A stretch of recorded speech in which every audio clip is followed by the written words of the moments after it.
আজকের ভিডিওতে আমি আপনাকে জানাবো আপনার মোবাইল ফোন কেন ধীর গতিতে কাজ করে এবং ল্যাং মারে এবং বারবার বন্ধ হয়ে যায়।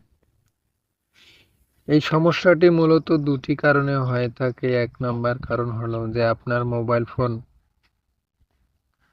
এর যে ব্যাটারি আছে সেটা লুজ কালেকশন হতে পারে, এবং দুই নাম্বার যে সমস্যাটি হয় সেটি হচ্ছে একটা কমন সমস্যা।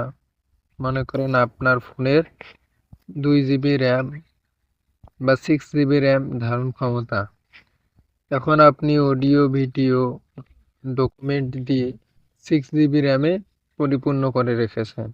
সেক্ষেত্রেও আপনার এই সমস্যাটি হতে পারে।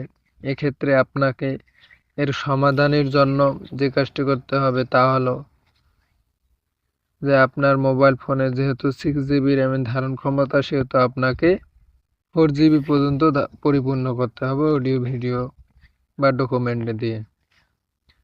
আর ব্যাটারির লুজ কালেকশনের জন্য আপনাকে যে কাজটি করতে হবে তা হলো আপনার বাড়ির আশেপাশের নিকটস্থ যে মোবাইল সার্ভিসিং সেন্টার আছে সেখানে গিয়ে আপনি ভালোভাবে ব্যাটারিটা সংযুক্ত করে নেবেন।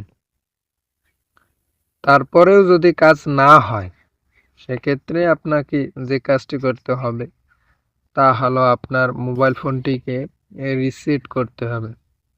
আর আপনি যদি আপনার মোবাইল ফোনটিকে রিসেট করেন তাহলে আপনার মোবাইল ফোনটি সম্পূর্ণরূপে নতুনের মতো হয়ে যাবে। ফোন কিভাবে রিসেট করবেন তার ভিডিও আমার চ্যানেলে দেওয়া আছে, অবশ্যই ভিডিওটি দেখে নেবেন। আশা করি ভিডিওটি আপনার কাজে লাগবে।